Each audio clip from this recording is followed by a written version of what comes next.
Argentina tourist and business visa. আসসালামু আলাইকুম। আপনারা যারা স্বপ্নের দেশ আর্জেন্টিনা ভিজিট করতে চাচ্ছেন, তারা চাইলেই হ্যাপি ভ্যাকেশনের মাধ্যমে এই প্রসেসটা করে নিতে পারেন। হ্যাপি ভ্যাকেশন দীর্ঘদিন যাবৎ এই ভিসাটা প্রসেস করে আসছে। এখন আমরা আহ, আলোচনা করব যে আসলে এই ভিসা পেতে হলে আপনাকে কি কি ডকুমেন্টস সাপোর্ট লাগে, কয়টা দেশ ভ্রমণ করতে হয় ইত্যাদি। প্রথমে আপনাকে আহ, আমি আলোচনা করব অ্যাজ এ বিজনেসম্যান হিসাবে আপনার কি কি ডকুমেন্টস লাগবে। অ্যাজ এ বিজনেসম্যান হিসাবে প্রথমে আপনাকে যে জিনিসটা থাকতে হবে, আপনার বিজনেস ট্রেড লাইসেন্সটা আপডেটেড থাকতে হবে। আপনার একটা বিজনেস প্যাড থাকতে হবে, আপনার ভিজিটিং কার্ড থাকতে হবে। এছাড়া আপনার অবশ্যই একটা বিজনেস অ্যাকাউন্ট মেনটেন করতে হবে, যেখানে আপনাকে রেগুলার ট্রানজেকশন থাকতে হবে। ট্রানজেকশন রেগুলার থাকলে হবে, এখানে খুব বেশি ব্যালেন্স থাকার দরকার নাই, বাট ট্রানজেকশনটা খুব ভালো থাকতে হবে। ট্রানজেকশন না ভালো থাকলে আপনার প্রুফ করে না you are a good businessman. এছাড়া আপনাকে অবশ্যই একটা সেভিংস অ্যাকাউন্ট মেনটেন করতে হবে। আপনার সেভিংস অ্যাকাউন্টটা অবশ্যই আপনার চেষ্টা করবেন আপনার বিজনেস অ্যাকাউন্ট থেকে আপনার ফান্ডটা প্রতি মাসে 5 থেকে 10 তারিখের মধ্যে ট্রান্সফার করার জন্য। আপনি যদি এইভাবে মেনটেন করে একটা অ্যাকাউন্ট মেনটেন করতে পারেন, তাহলে আপনার ভিসা রেশিও অনেকটা বেড়ে যাবে। এছাড়া আপনাকে 3 ইয়ার্স ট্যাক্স, আপনার টিন বিন ইত্যাদি বিজনেস রিলেটেড সাপোর্টিং ডকুমেন্টসগুলো থাকতে হবে। এছাড়া আপনাকে আপনার পাসপোর্ট সাইজের ছবি 4x4 এবং আপনার এফডিআর এবং আপনাকে একটা ভালো অ্যাসেট ভ্যালুয়েশনও শো করতে হবে।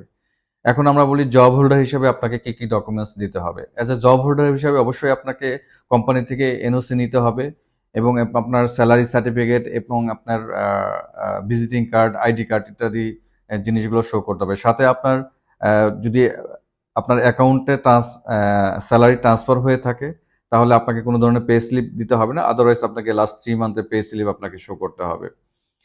এছাড়া আপনার আপনি যদি বিবাহিত হয়ে থাকেন, আপনার ম্যারেজ সার্টিফিকেটটা অবশ্যই শো করতে হবে। তো এই হচ্ছে মোটামুটি ডকুমেন্ট চেকলিস্ট। আর একটা জিনিস মাথায় রাখতে হবে, আপনি বিজনেসম্যান অথবা জব হোল্ডার যাই হন না কেন, অবশ্যই আপনাকে একটা ভালো অ্যাসেট ভ্যালুয়েশন থাকতে হবে। আর্জেন্টিনা ভিসা প্রক্রিয়াটা একটু জটিল। জটিল বলতে আপনাকে ভালোভাবে আপনার ডকুমেন্টস সাপোর্টিংসগুলো দিতে হবে। এছাড়া আমি বলে দিচ্ছি আপনাকে কোন কোন স্টেপে এই আর্জেন্টিনা ভিসাগুলা প্রসেস করা হয়। প্রথমে আপনাকে যেটি করতে হবে, আপনাকে আপনার পাসপোর্ট অ্যাটাচমেন্ট সহ আর্জেন্টিনার বাংলাদেশ এম্বাসিতে একটা মেল করতে হবে। ফিরতি মেলে ওনারা আপনাকে একটা ফর্ম এবং আপনার যাবতীয় ডকুমেন্ট চেকলিস্ট সহ ওনারা একটা মেল করবে। সেই চেকলিস্ট অনুযায়ী আপনাকে ফিরতি মেলে আপনাকে সমস্ত ডকুমেন্টস আপলোড করে আপনাকে দিতে হবে। এম্বাসি আপনার সমস্ত ডকুমেন্ট চেক ব্যাক করে যদি আপনার অ্যাপ্লিকেশনটা এলিজিবল হয়, দেন আপনাকে একটা অ্যাপয়েন্টমেন্ট ডেট দেবে।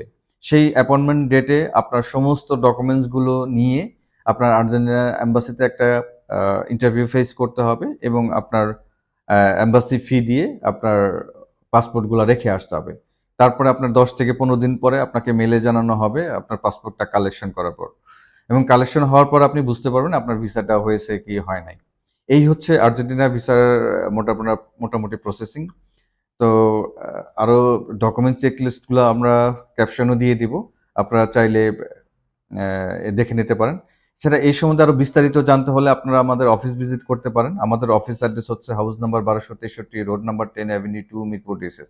এছাড়া চাইলে আপনারা আমাদের ফেসবুক পেজে নক করতে পারেন অথবা ওয়েবসাইটে চেক করে দেখতে পারেন এবং স্ক্রিন দেওয়া নাম্বারে কল করতে পারেন।